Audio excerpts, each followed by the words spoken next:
You're listening to Alamo City Limits podcast with Noah Magaro-George, the official San Antonio Spurs podcast of Pounding the Rock in SB Nation. What's going on, Spurs fans? Welcome back to Alamo City Limits, the official San Antonio Spurs podcast of SB Nation and Pounding the Rock. As always, I'm your host, Noah Magaro-George. That's my co-host, Damien Bartonek. And today we are finally returning from a month-long hiatus following, honestly, what has felt like the longest dead period of any offseason ever. But honestly, I'm just incredibly excited to be back on the mic recording with you, Dame. So, man, let us know what you've been up to. How have you been?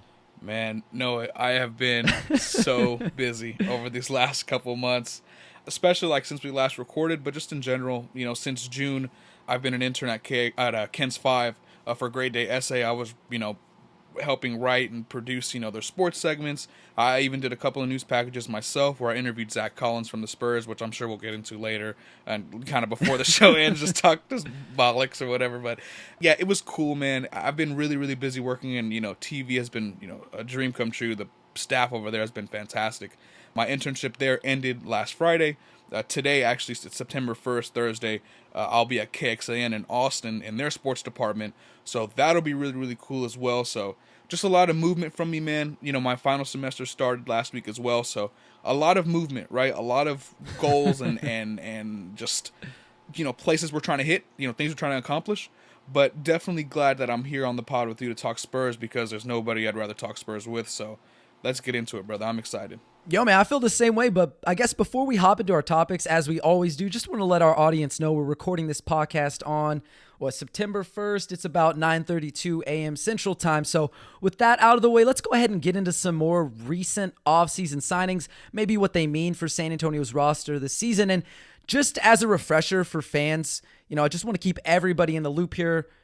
Give them a reminder of how this works during the offseason. So NBA teams are allowed to carry up to 20 players during the summer, but they have to trim that number down to 15 standard contracts and a pair of two-way contracts before the season begins. So with that in mind, the Spurs re-signed Joe Wieskamp a couple of weeks ago to a 2-year, $4.35 million deal. They also inked Alize Johnson, Tommy Cuse, and Jalen Adaway to Exhibit 10 contracts, which brings the team above maximum capacity.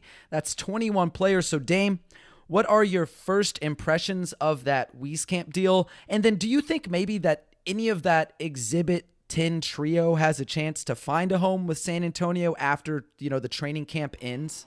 I'm going to start with the second question first. As far as the people that, were signed to Exhibit 10 deals, I don't think I'm not expecting them to stay on the main roster with San Antonio personally. Not because I don't think they might be great players, but I think San Antonio's had a lot of movement to start the year and start the offseason. It's really hard for me to envision them cutting bait with some of these guys, right? Like there's even a guy we'll talk about later, which it would make sense to, let go of him and kind of be a cut candidate. But I still think it's kind of crazy just to think about, right? So yeah, I don't think any specific player from this Exhibit 10 kind of trio is gonna stick with San Antonio long term. As far as Wieskamp though, I love the note you have in our rundown here about how he's kind of showed some promise. Joe Wieskamp has as a cutter and a movement shooter, and maybe with Doug McDermott kind of help mentoring, and maybe he can kind of turn into like a light version of that. That's a really interesting point, and I actually really like that because for a guy like Wieskamp, I think that is kind of your ideal role for him, right? We've mentioned how he's a what should I say, a good vertical athlete, but not in the sense of like Alani Walker where he's super explosive. He just doesn't really, he can jump really high and that's just about it as an athlete, right? It's kind of really weird to say he doesn't, he can't really get up in a crowd. Yeah, he's kind of a slow loader. Yeah. He's not like super functional athleticism, but he is an athlete. Yeah. I mean, but not super functional. Yeah. So I think for him, you kind of envision a role similar to like a guy like Doug McDermott, who is excellent as a cutter and excellent as a movement shooter. Not only that, too, the money is next to nothing in NBA terms. I mean, it's 2 years, $4.3 million. The second year isn't guaranteed. So I think for me, it makes all the sense in the world. And for a team like San Antonio that's going to be evaluating young talent, why not keep him? You know what I mean? So exactly. I think for me, Noah, San Antonio's still trending in the right direction as we enter year one of the rebuild. And those are just my thoughts, but I would love to hear your thoughts as well. And I cannot wait to talk about some other players, so let's go. Yeah, I think I agree with you 100% on the Joe Wieskamp stuff. They took him 41st overall. He's a second-round pick. It's not like it's the biggest deal if they didn't keep him, but like you mentioned, just like continuing to evaluate a guy, see what he has. I mean, didn't have the most productive rookie season. I know at times our audience was like, hey, you're being a little bit hard on him. And probably, I mean, it's not like he was a guy who was expected to come in and make an instant impact. He was definitely a project player, a guy who was brought in to space the floor, be a good cutter, provide a release valve for drivers, for ball handlers. So we'll see what he can do in year 2. I'm not like super high on him still, but there really is no loss in bringing him back. Like, you had nothing to lose, so why not? I think the other things we should hit on before we kind of move into the next topic is just those 3 guys they brought on Exhibit 10 contracts. It's not like any of them are phenomenal talents who are like can't miss talents. I mean, 2 of the 3 are undrafted. One of them was a second rounder from, I think, 5 years ago, and he hasn't really stuck around. We'll start with him. So Alize Johnson, 6'8", 212 pounds. He's a combo forward, 5 teams and 4 seasons, 72 career games to his name. Mostly a journeyman. Dame, I mean, we're not going to get too deep into any of these guys because I'm not really sure how important they're going to be in the long run, but do you have any impressions of him? Like, what are your thoughts of Alize Johnson? I don't really have too many. I think the interesting thing is, it's like you mentioned, it's going to sound disrespectful to use the term journeyman, but that's kind of been what he is at this stage, right? He's been in the NBA since 2018, 2019. He's only played 72 career games. I personally would be shocked if he was on the opening day roster personally. Doesn't really provide anything that San Antonio specifically needs. He is a slasher, which is good, but he doesn't shoot the 3 well. I don't know. I would be shocked. He's a 25% 3-point shooter. He's a combo forward, and the Spurs do need depth at the 4, but not with what he provides. Does that make sense? Yeah, no, absolutely. And when I think of Alize Johnson, I really just think of this like undersized bruiser. I know he's kind of listed as a combo forward. He splits his time between small forward, power forward, but really he's kind of like effectively with his skill set, a small ball center.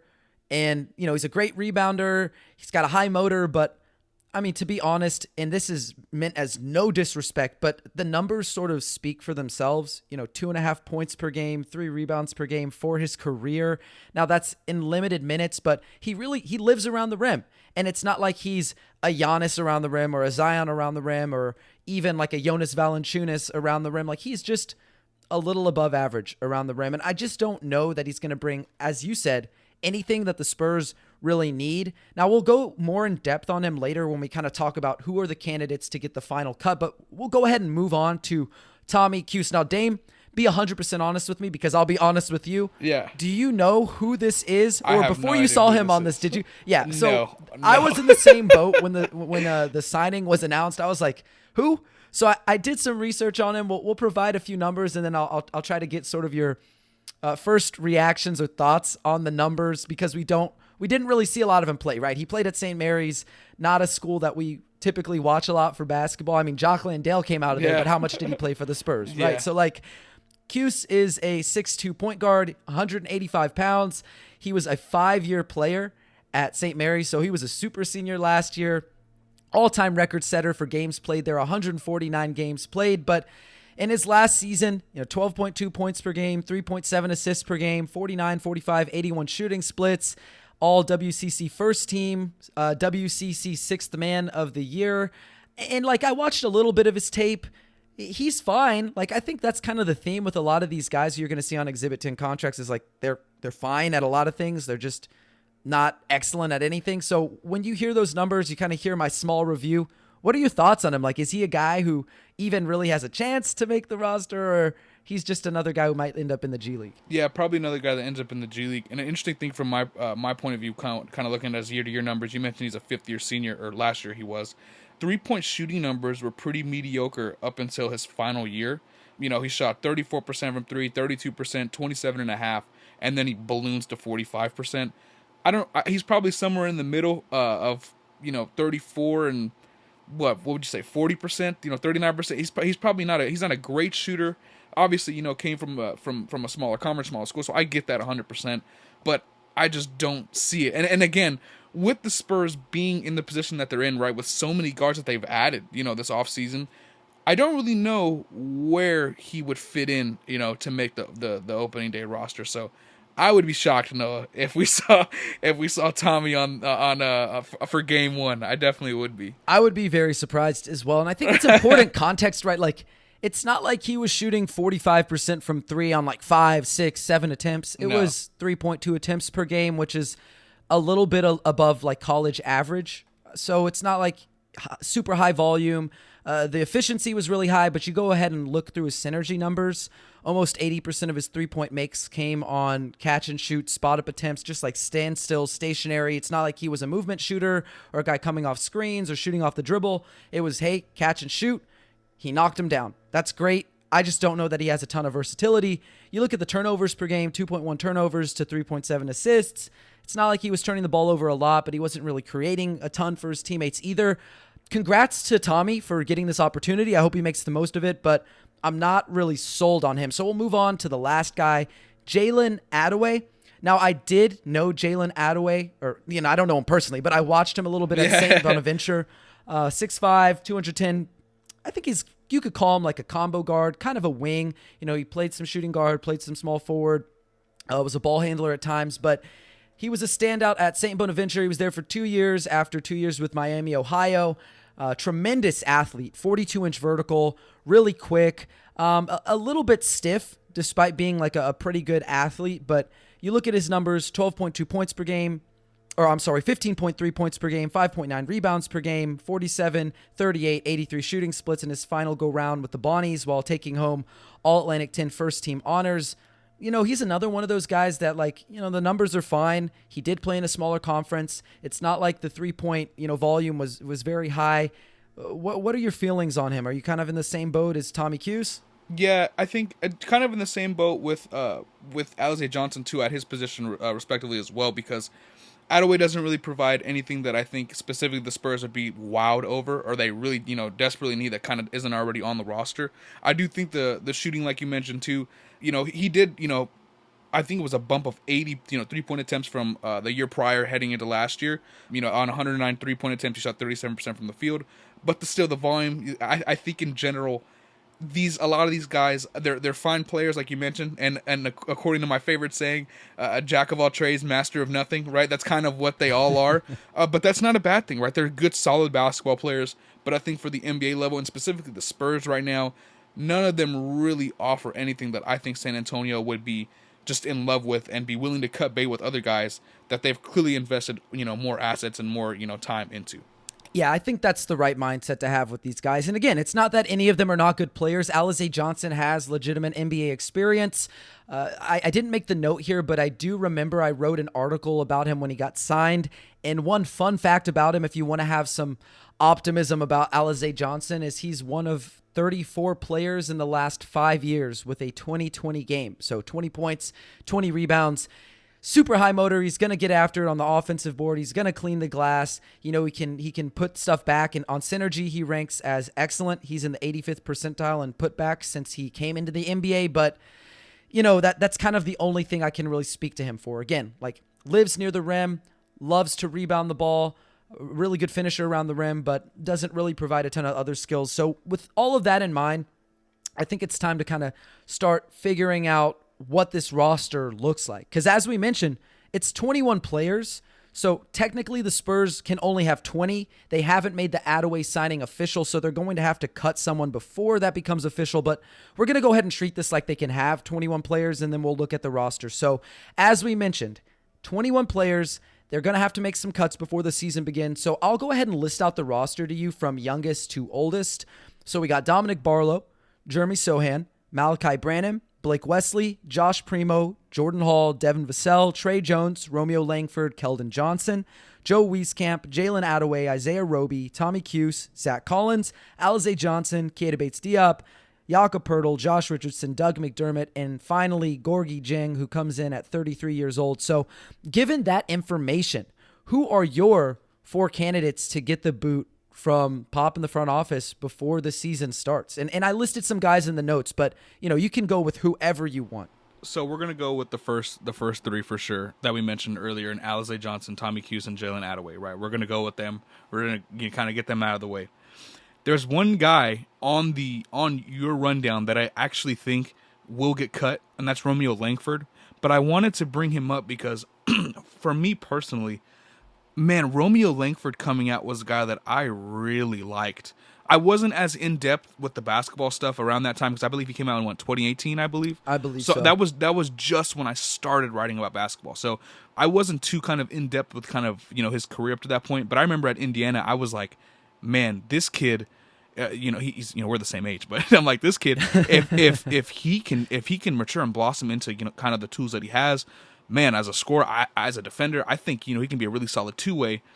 And it just hasn't been there. And for me, I think whenever San Antonio originally made the move and traded Derek White and they got Josh Richardson and Romeo back, I thought maybe, we can see something from this guy that, in Pop's system, maybe in a smaller role, in a lesser role, he can kind of carve out something for himself. But considering where the roster's at, Noah, I just don't know where he fits in. When you look at what San Antonio has done this offseason, right? Malachi Branham, Blake Wesley, 2 guards, right? Jordan Hall, which is, you can say, is a tweener guard forward. That's a guy that I'm really high on personally. You can, mention other guys as well that they have already on the roster, whether it's a Trey Jones, Devin Vassell's a wing, plays kind of the 2 to 3. But really, Josh Richardson as well. Really, it's kind of hard to see where he fits in, right? So I think just for that simple fact, I don't think he'll be on the roster. And then the last one I agree as well that's on the rundown is Keita Bates-Diop. He's another guy that I just don't really see how he has a role, right? Where is he going to find minutes? Like, how, and why would he have a spot over other guys like I mentioned? Like, personally, I'm a big Jordan Hall guy. I don't know if you remember this, but I remember heading into the draft, Dominic Barlow was the guy that you mentioned a couple of times. Shout out to Rafael Barlow. Every time I hear that name, he's the first guy I think of. But, as well, and then you have Zach Collins coming back, who's, I've talked to myself personally, and he is very, very excited for this season. You have other guys like Doug McDermott, Jakob Poeltl, Isaiah Roby, right? Joe Wieskamp, who they just brought, re-signed again. So Jeremy Sohan, look, I'm just naming names, right? There's so many guys that, play that kind of that front court position that you're going to need that I don't know how he carves out a role. And, the kind of the big deal earlier in our previous segment, he doesn't really offer anything that San Antonio really needs. You know what I mean? There's nothing special, and no disrespect intended, but there's nothing special about his skill set. So why keep a guy like that when you can, rather put that time and effort into guys that could potentially give you more at a later date, considering you're a rebuilding team? That's just my point of view. No, I think I'm right there with you. And when I look at Keita Bates-Diop, for me, the writing was on the wall when they claimed Isaiah Roby off waivers this summer, because it just feels like he's an upgrade over KBD in pretty much every way. A little bit more positional versatility on offense. He can play small ball center. He can play power forward. He can play a little bit of small forward. He can run the pick and roll both as the screener and the ball handler at times.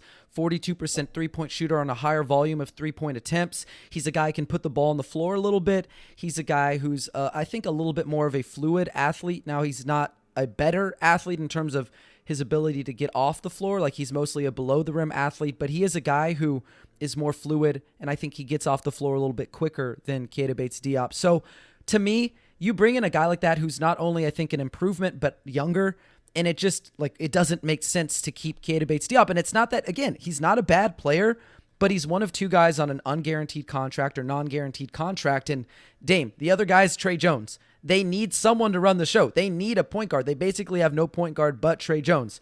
They're not letting go of Trey Jones. So if you only have 2 guys who are on non-guaranteed contracts and you're going to keep one of them, it's going to be Trey Jones. And the last thing I can say about KBD, he's going to be 27 years old in the next couple of months. He'll be the 5th oldest player on this roster. And honestly, again, no disrespect, but without a lot of upside to tap into, does San Antonio invest minutes into a role player? I just don't see it. I don't see it. And so for me, I think they'll probably let him go.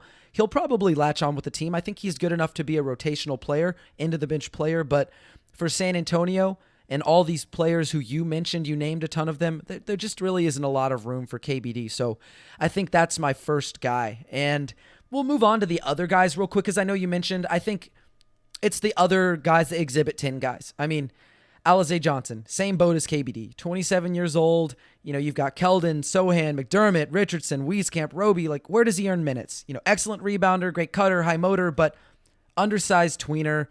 I just think it makes sense for really, and I'll lump all the Exhibit 10 guys into the same boat here. the number one thing with Exhibit 10 contracts is you can convert them into two ways. Well, they already have Dominic Barlow and Jordan Hall on two ways, so that's not going to happen. They're not going to convert any of these guys into two ways. You can only have two ways. So the other thing it provides you if you waive them before the training camp ends is you have their G League rights. And I'm looking at every single one of these guys.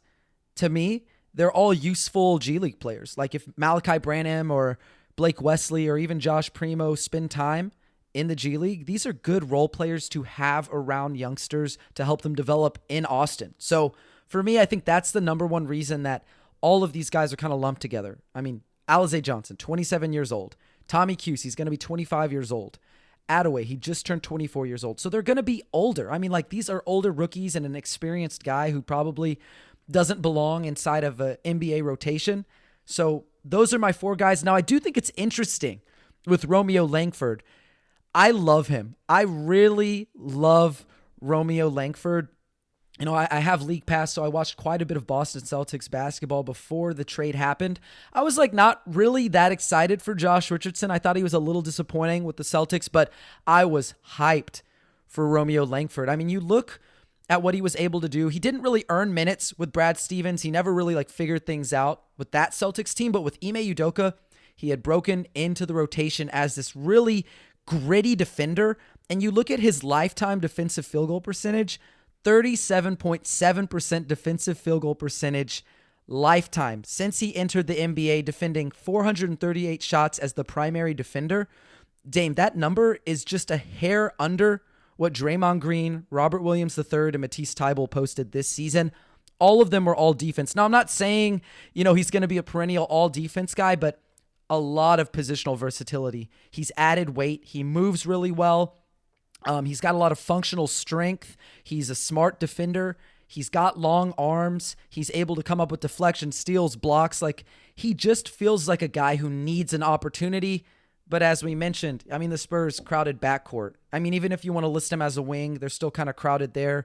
Where does he earn minutes? So I could see them waiving him, but just in my personal bias, I would love to see him stay with San Antonio and maybe get a fair shake, but I think you're right. He may end up being the guy if it's not KBD. Who knows? Because KBD did play a lot last season. Pop may like him. So yeah, it may be Romeo Langford kind of the odd man out, which would make me sad, but I definitely understand it. Dude, he played 4 games. He didn't play more than 16 minutes in any of those games. It doesn't seem like Pop was that keen on getting him involved. Yeah, and piggybacking off both your points on Romeo and KBD, I think the thing that they both have going for them is they do fit the Spurs mold, I feel personally, especially a guy like Romeo Langford, especially on the defensive end of the floor, effort. I think he really does fit what Pop would like, but I think the overall theme of this portion of the show, as we've mentioned, where is he going to find these minutes, right? Where are they coming from? And I think San Antonio has much more assets and time invested in other guys, or they want to do that in other guys. I think, Noah, a quick question for you. Do you think the writing on the wall for him would have been when the San Antonio Spurs drafted, 2 guards in the draft? Do you think that was kind of the beginning of the end for him? Do you think, kind of looking back at that, maybe that was already an early sign that he probably wasn't going to have a home here? Yeah, I think initially I was like, yeah, that's the writing on the wall for Lonnie. Lonnie's gone. And of course we saw him sign with the Lakers, but it's easy to forget because he didn't play a lot, but Romeo Langford is sort of like a guard, forward, a wing for all intents and purposes. And if you're drafting 2 more guards, where does he find minutes? And even if Malachi Branham and Blake Wesley both spend time or even a lot of time with the Austin Spurs, which I'm not really sure they will, but if they do, he still has to fight off Josh Primo, Devin Vassell, Trey Jones, Keldon Johnson, Joe Wieskamp, Josh Richardson, Doug McDermott for minutes. I like him, but with those guys already having been here longer and them having a proven track record that Pop wants to play them, how does Romeo Langford prove that I deserve minutes? Because the Spurs didn't draft him, right? He's a lottery pick, but they didn't draft him. Most of the names that we just talked about or that we mentioned, they were either A, drafted pretty high by the Spurs, in the lottery, or they've already received a lot of minutes as developmental projects, or 2, the Spurs spent money on them in the offseason as a free agent. So why would Romeo Langford get any minutes over them? So that's kind of my feeling. Yeah, I'm the same. I'm the same way with you, man. And I think if you're done, we can talk about some other news that we haven't hit on. It's been so long since we recorded a pod, and it's so funny. It's so funny because this already happened, and like we've already processed it and digested it, and it's like in the back of our heads. But the Spurs had some other significant news emerge over the last month. So we're going to start with the bad and end with the good. So legendary shooting guru and longtime assistant Chip Engelland departed the organization for a new gig with the Oklahoma City Thunder after 17 seasons on the sideline with Greg Popovich. Ooh. 17 years, Noah. Just imagine this. When you were 17 years old, like, imagine that. You know what I mean? You're a 17-year-old kid. When I was 17, I was a junior in high school. I swore I was the coolest kid ever. I'm looking back, I'm like, God, I was so lame. But that's such a long time, right? So what does that mean for the Spurs now that they're losing the guy that everyone, even when they drafted Sohan, you were like, it's all good, they got Chip Engelland. That was the secret weapon. Now that they're losing that, Noah, what does that mean for the Spurs, man? I got to know. I don't know. I mean, there's so many ways you can look at it, but I think first and foremost, he has this proven track record of player development, and there's a reason he was one of the highest paid assistant coaches in the league for probably the last decade. So for me, losing him to what kind of sounded like they didn't really want to meet his salary demands, like he wanted a pay raise or he at least wanted to be in the same ballpark where he was, they just decided, no, I think we can let him go. Like, we're not going to pay you that much, is at least what it sounded like to me from the Woj article that was written. To me, that decision, given all the teenagers and early 20-somethings that need help with their shots, like Trey Jones, Blake Wesley, Jeremy Sohan, even Josh Primo, Joe Wieskamp, like, to me, that's a little bit of a poor decision, but, there are other ways to look at it, but, I want to know what you think about it because maybe you don't see it the same way I do. No, I definitely see it that way. So here's the thing. Everyone has talked about the Spurs developmental team, whether that's in Austin, whether that's with their coaching staff, whatever the case may be. And we can go down the list of all the guys the Spurs have had, on their staff at one point, right? It's amazing at all levels, right? I just think losing a guy like Chip Engelland with such a proven track record. I mean, the stuff he's done for guys like even a Dejounte Murray, Keldon Johnson. Yep. Dude, people forget Keldon Johnson. I mean, really, truthfully, when you talk about someone that was really struggling with this shot and everyone thought, hey, at the NBA, we don't know how that's going to project, what's going to happen. Man, he just hit the ground running after shooting 33% on, under 3 attempts in 2020, his second year. He shoots, what is he shooting? Almost 40% on over 5 attempts a game. Like, that is insane improvement in just a short period of time. So I think keeping a guy like Chip Engelland with a proven track record, that's really important for the development of your young guys, especially as you're rebuilding, because that's where the Spurs are going to be at. They're going to be, high draft picks. They're going to be drafting really young players, and they're going to be developing all of these guys over the next, 4, 5, 6 years. You would think you would want to keep everyone that's already proven themselves and continues to prove themselves, right? The Patriots didn't fire Bill Belichick, right? You don't get rid of greatness. And not to say, Chip Engelland is Bill Belichick, but if he ain't Bill Belichick, he's damn sure Josh McDaniels. He's someone in that tier. He's right there. Absolutely. He's just as important. So I think it was a really shocking move, and I feel from a personnel standpoint, a developmental standpoint, I hope this doesn't really bite them because they're going to need all of whomever the shooting coach is going to be. They're going to need all of his brains and then some. Absolutely. And like even some of the names we didn't mention, but like he worked with Tony Parker, he worked with George Hill, he worked with one of the most famous cases of going from a shot that was like pretty shaky to like a 40% 3-point shooter, could knock down shots off the dribble, turn around. Kawhi Leonard. I mean, I know we don't like Kawhi Leonard, or a lot of fans don't like Kawhi Leonard, but I mean, his track record, I mean, we keep using that word, but really, I mean, it's like undeniable. You can't deny what this man has done with the San Antonio Spurs. So it did feel like a poor decision. In that same breath, though, how many players can one man work with at once? And like for all his greatness, and he is, I think, unquestionably probably the greatest shooting coach of our lifetime.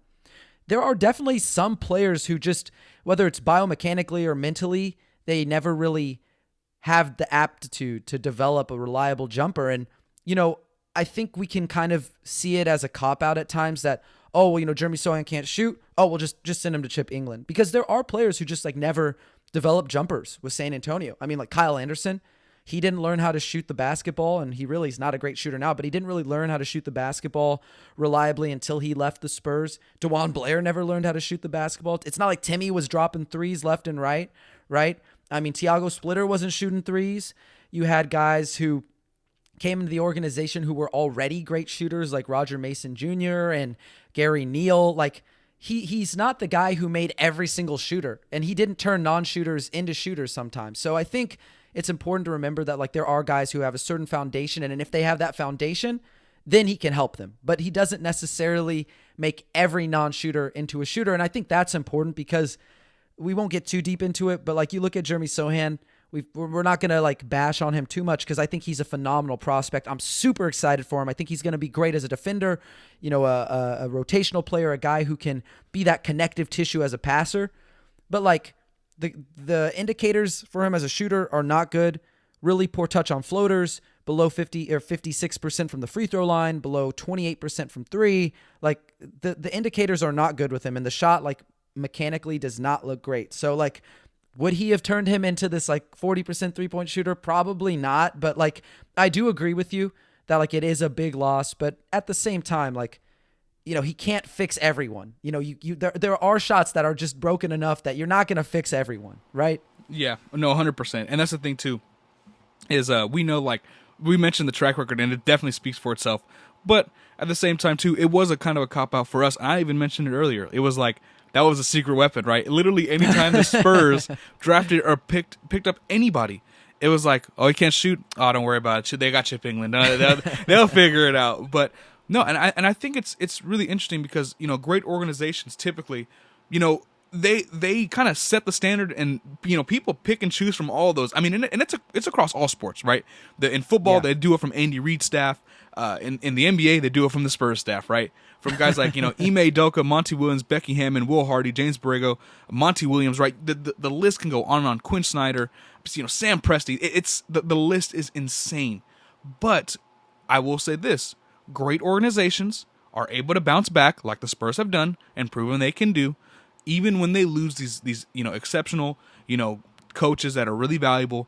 They still bounce back and figure something out. So, with that said, even though I don't believe, you know, losing Chip, even though I believe actually that Chip England losing him is a big deal, it's not the end of the world. Especially when you talk about a team like the Spurs, an organization like the Spurs, that you can complain all you want about the direction they're in. They've won a lot over the last, you know, 20, 25 years. They've bounced back and they've made the most out of everything. They have perennially made chicken salad out of chicken you know what. And so I think they deserve at least some patience here, fellas, ladies and gents. That's just my point of view. And I think whatever happens, whomever it is that's going to be next in line as a shooting coach, I think they'll have the work cut out for them. But I think San Antonio will also make the right decision. I think they've earned that confidence from us. I agree. And every organization has to go through a rebuild. You look at every great dynasty. You know, the Bulls dynasty, did they continue it after Michael? No. After Michael Jordan retired, they had to rebuild. When Derrick Rose was done, they had to rebuild, right? Like, you're not going to be great forever. Every team goes through the same process, and I know it's not fun. You know, rebuilding can be frustrating. It's a frustrating time for sure, but it's also a time to be really hopeful. So, like, when I look through the history of the NBA, you know, we mentioned it, the Bulls, the Lakers had to rebuild, the Celtics have had to rebuild, the Sixers, one of the greatest organizations in NBA history, an original organization, they've had to rebuild several times. So the Spurs are not in, you know, exclusive company where they were elite for so long and now they're not very good. But as you mentioned, I mean, we can mention a few more names: Mike Budenholzer, Chad Forcier, Joe Prunty, Jacques Vaughn, Earl Watson, Landry Fields, Quinn Snyder, Taylor Jenkins. Like, they've lost people from the Spurs organization, from the Austin Spurs organization, and they've continued to replace people. They've continued to churn out developmental success stories. I think they will be fine. You know, I think they're going to be okay. So I trust the Spurs. Now, I'm not going to sit here and say, oh, yeah, like, losing Chip England doesn't matter. I mean, when you lose arguably the best shooting coach of the last couple of decades, yeah, you're going to take a hit to your developmental system. But I trust that they'll figure it out. You know, it's not going to be the end of the world, but, you know, it is a hit. So it'll be interesting to see kind of who steps up in that role. And I also think it'll be interesting to see, like, do they keep Doug McDermott around a little bit longer to kind of teach Devin Vassell, Joe Wieskamp, the tricks of the trade. That'll be interesting to track. But, I think we should move on to a more positive note, right? We've spent a lot of time kind of talking about something that's maybe not the most fun, but Manu Ginobili, one of the greatest Spurs of all time, undeniable. We know him. We love him. Argentinian legend. He's going to be enshrined in the Naismith Memorial Basketball Hall of Fame in, I think, a little over a week. I believe it's going to be on September 10th. So, Dame, we'll hit a couple of questions, but my first one for you is, what's your favorite Manu moment? I have mine, and I'll talk about mine later, but what's your favorite Manu moment? It can be on the court, it can be off the court, it can be a series, it can be a game. Whatever it is, I want to know what it is. Yeah, so for me, it's not a specific moment, but it's an entire game. It's an entire game. So back in 2005 when the Spurs beat the Pistons in Game 7, I remember that game like it was yesterday. I remember how great Manu Ginobili was in that game. And looking at the numbers, he was 8 of 13 from the floor, 2 of 2 from 3, 23 points, 4 assists, 5 rebounds. I remember that game like literally the back of my hand. And that moment for me is significant because I remember I didn't my mom doesn't know anything about sports. She knows nothing. But that's the only time I think ever in my life she's watched a sporting event with me, from start to finish. So that's literally the first thought that went into my head. That I didn't look at this because I saw that you were gonna ask what's the best moment, and so that was literally just off the cuff, and that's something that I literally think about probably once every couple months. So for me, it's definitely Manu's Game 7, man.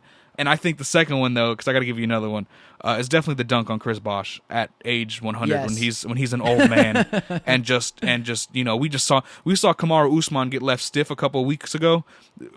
Chris Bosh was left just as starched. I mean, that was legendary. But those are my two, and I'm personally, Noah, before I kick it to you, I'm pretty biased when it comes to Manu. I feel because I think he is one of the most underrated, underappreciated players of all time.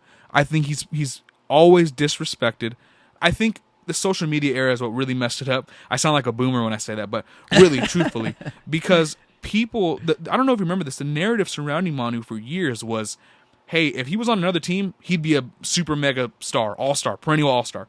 Well, now it's people forget that. That's not the case. When, truth be told, if Manu was in this era, Manu's probably a better player than he was in the. Yeah, he's cooking. Oh no, I mean, especially with how offensive driven. I mean, with the stuff he was doing in the really rough era of those 2000s basketball, the pace, the spacing was different, right? But now in this pace and space era of hoops, where Manu can really get busy, really get active with all of that root, man, no, I think you would have seen a completely different player, man. I don't know. I'm not going to compare him to some of the greats of this current generation. But I will say, Noah, I think he'd be an easy 27 and 6 kind of guy. Easy. I'm really high on him, and congratulations to him. I can't say enough good things. Yeah, talk your talk, man. I really agree with you there because it's easy to forget that, as you mentioned, people will be like, oh, well, he was on the bench he only won 6th Man of the Year once, 13 points per game. Who cares about 2-time All-Star? That's it. But it's easy to forget that, one, he intentionally took the role off the bench. He let other guys shine. He was willing to be a cog in the machine rather than the engine that drives it, right? And I think if he was given that opportunity to be the engine that drives an offense, I'm not saying he's James Harden or anything like that, although I think he's a more impactful player than James Harden. Not necessarily a greater player all time, but more impactful than he was on winning. I think that he would see similar numbers like you mentioned. He's going out there, 25 points, 24 points, 5 rebounds, 6-7 assists. He's a guy who I could see being a real star in today's league. And I think he could have been a star in his era as well, a real superstar if he was given that opportunity. But because he was so selfless, he wanted to be a part of something greater. He wanted to build a dynasty. He wanted to be a team player. He sacrificed, and, the Spurs benefited. They got 4 championships while he was here. So, I love Manu, and I'll kick it to my favorite moment. I think for me, I was 10, almost 10, 9 or 10 at the time. And for me, every year, Dame, I was obsessed with the All-Star game. I was like, oh, I got to go on NBA.com. You would go in, you could vote once a day. I'd go in, I'd vote Manu, Tony, Timmy, Bruce Bowen, Robert Oyer, Michael Finley. I'd be in there every single day. I'd get my 1 vote a day. Sometimes I'd get on my mom's work computer and I'd be like, I'm also going to vote here. Every vote counts. And so I was like, yo, Manu's good. And 2005 was really his breakout year. He was coming off of that 2004 Athens a gold medal where he proved that the U.S. team was like not invincible, right? Like he knocked them out. Like it wasn't the greatest U.S. team ever, but he had knocked them out. So for me, I was like, yo, this guy's a star. Like I feel it. Like I can see it. He started the season off a couple 20 pieces here and there, but it was the game. It was a few weeks before the All-Star break in 2005. They're playing the Phoenix Suns, and this is in the middle of their like real rivalry with the Suns, right? He comes out, drops 48 points, 5 rebounds, 6 assists in an overtime win against the Suns. And I was like, oh my God, this is his coming out party. This is that dude. This is that dude. Like he's going to be an all-star this year. He outshined Tim Duncan, Tony Parker, Steve Nash, Sean Marion, Amari Stoudemire, and Joe Johnson all on the same court. And I was like, this is that guy. He's that guy. And so for me, I think I'll never forget that because that was really the moment that I was like, oh yeah, he's not just a guy who occasionally will give you 20. You know, he's going to average like 8 or 9 points off the bench. This is a guy who's like a star. This is a real star. And he ended up being an all-star that season for the first time in his career. So for me, that'll always really stick with me because I used to stay up, you know, for every single game. I wanted to catch every game. And that was the game that really stuck with me. But I love your moment too, because I think that's really like more important in like the history of the Spurs organization. But for me, this is the game that always just sticks out to me when I think of Manu. Yeah, I think for me too, speaking back on that, specifically the 2004 gold medal, I'm not here to like, you know, weigh, you know, rings and accomplishments. But I will say, you know, I say that because I'm going to say this. That gold medal holds a lot of weight in the world of basketball for those that know hoops personally. And I'm not saying all the X's and O's. I'm just saying in general, if you're someone that says, I know basketball, you have to respect that 2004 gold medal. Because that holds weight, Noah. That honestly holds more weight than some NBA championships, from my perspective, if we're keeping it a stack. I mean, that is an accomplishment, a feat in itself that I don't know, Noah, if maybe Luka Doncic can maybe do that. I don't know. I don't know who with that level of talent on Team USA versus that Argentinian team. I don't know who's going to be the guy that could replicate something like that. But oh my goodness, man, I think Manu Ginobili is a guy that for me, he's just special. I mean, and watching him play, people say, you know, before his time for many players. I think he's a guy that transcends any era, and he could be before his time in any era because he was that special, that transcendent. And for me as well, lastly, before I can just go on and on, because I just love his style of play. Everyone knows my favorite style of play, Noah, is you know, pound the ball out of the pavement, you know, put the orange thing in the orange thing, all the flash, all the sizzle. There's a difference in steaks throughout life, right? You can go to Texas Roadhouse and get a steak, or you can go to a Japanese place and go get the A5 joint Wagyu, right? Manu Ginobili, no matter what the situation was, he was A5 Wagyu, whatever, no matter what role, what age, doesn't matter what you required, where he was at in life, he gave you the most, and he embodied what the city of San Antonio was. So I am excited to watch that whole awesome introduction. I'm excited to watch everything and celebrate what was a fantastic player and gave, you know, you and I many memories throughout our life. I am very grateful, and I hope to one day interview him because he's an interesting person as well. Absolutely. And talking about, you know, being enshrined, Tim Duncan is, and I thought this was actually a little bit surprising, but he's going to be his presenter at his enshrinement ceremony. So like, what are your thoughts on that? I mean, it's not like the biggest, this is sort of like the fluffiest we'll get in terms of our content, but like, does it strike you as odd that that's the guy who's introducing him, and like, what do you expect him to say? Because he's a quiet guy. Like, what is going to happen up there? I think that what you're going to see is a very emotional side that we only like very few people understand. And what I mean by that is this. So I'm an emotional person personally, right? Not like emotional in the sense of like, oh, I cry a lot, but I'm very open and just direct with my feelings, and I have no problem letting you know what it is and what it isn't. I think Tim is probably the same way, but you just don't see it because he's very introverted, right?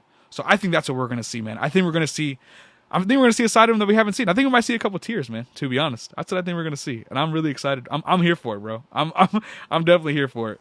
Yeah, I'm kind of excited to see it too, because I remember at Manu's jersey retirement with the Spurs, that ceremony that they did at the AT&T Center, when Tim got up, I was like, oh yeah, he's only going to probably say like a couple of words, but he told like quite a few stories, and he really went on and on about Manu, really like lauded over him and was glowing when he was talking about him. So I kind of expect something along those lines, and I'm just excited to see, you know, Manu get his props, because I know for years on social media you've seen people be like, oh yeah, he's not a Hall of Famer, oh he's not this, but I think it's easy to forget, it's not the NBA Hall of Fame, it's the basketball Hall of Fame. And on that note, where does he rank in your mind all time basketball history, not NBA history, basketball history among shooting guards? Because I think there's a real argument that could be made that he's top 10. But, hey, I want your opinion. I don't want to get too crazy, but I want to know where you stand there. Yeah, that's a tough one. So obviously we don't have the list in front of us, but he's definitely in that range of top 10 to maybe just outside of it. And I think the whole holding the NBA stuff against him or whatever, it just doesn't make sense, man. It just comes off like a novice take. You know what I mean? Across all sports, not every great athlete, great player has every possible accomplishment. My favorite athlete of all time, Conor McGregor, never defended the titles once. He's the double champ. You know what it is when you see him. Manu Ginobili, gold medal, multiple champion. Arguably could have been the finals MVP in 2007 or in 2005. Absolutely. Call a spade, right? So, when you know, man, and you watch, that means nothing. But for me, Noah, back to the topic, I think top 10, if not just right outside, but one heck of a player and someone that I know in the city of San Antonio will be an icon forever. They're gonna, if they haven't already, they're gonna be naming food plates after him. They're gonna be naming all kinds of stuff after Manu, and rightfully so. Yeah, he feels like one of those guys that, San Antonio doesn't really have statues outside the AT&T Center or anything like that, but it feels like if there was ever a statue to be made, it's got to be the big three. Manu, Tony, Timmy. That's iconic. I know that sometimes they kind of get discounted and sort of forgotten when we talk about big threes, but winning his big three in the playoffs, winning his big three in the regular season, and Manu was an instrumental part of that. And so when I look at his career, I think, top 10, is he better than Michael Jordan? No one was probably better than Michael Jordan. Is he better than Kobe? No. But when you start going down the list, Dwayne Wade, Allen Iverson, James Harden, Clyde Drexler, George Gervin, if you want to call him a shooting guard, Reggie Miller, Ray Allen. Once you start moving into that territory, the Vince Carters, he absolutely belongs there. He absolutely does. He was not only a guy who was, as we mentioned, willing to just put his own ego aside, put his career aside, and just say, hey, I want to be in San Antonio. I want to win championships. I want to do this the right way. But he's also a guy who players in this era, they know who he is because not just the flashiness, but the creativeness, right? The creativity as a passer, the creativity as a ball handler. He was hitting the sham god. He was going behind the back. He had the Euro step that everyone now has in their bag. When he was in the NBA, only a couple of players had that in their bag. Now everyone does pretty much. That's him. That's on him. James Harden has talked about he's one of the greatest lefties of all time. I wanted that bag. I wanted that move because of him.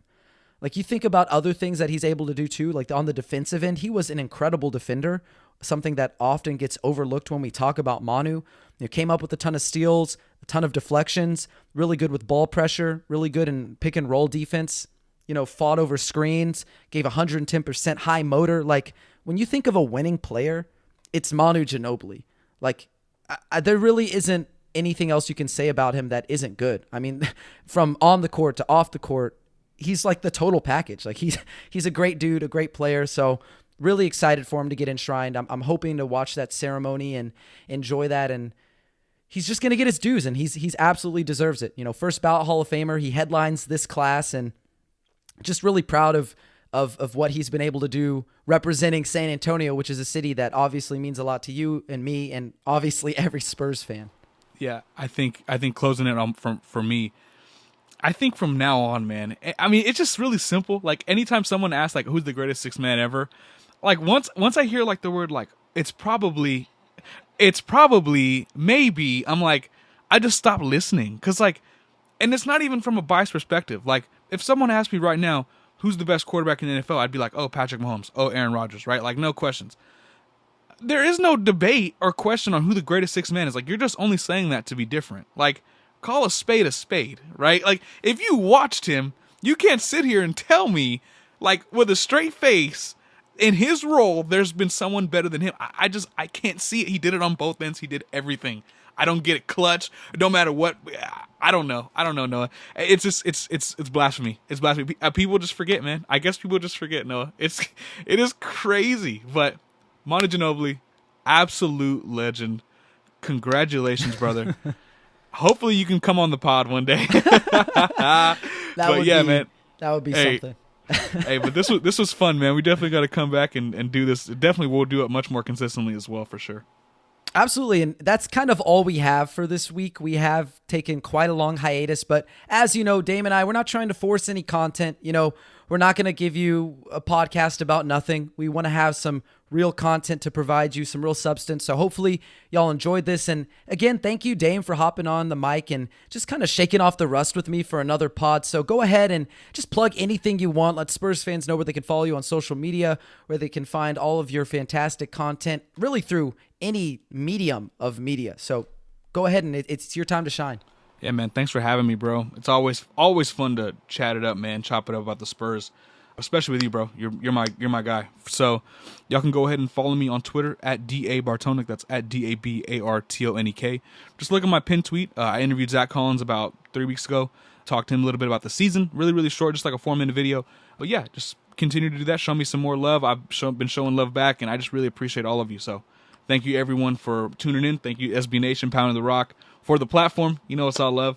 And yeah, Noah, thanks again, brother. Of course, and honestly, like if you have not checked out Dame's stuff that he did while he was interning at Great Day SA, like do it right now. I mean, he put together some really great packages. You could see, like, it started off, the baseline was already good when he began, but by the time he reached that Zach Collins package, I mean, that was the cream of the crop stuff. So really check that stuff out. It's really good.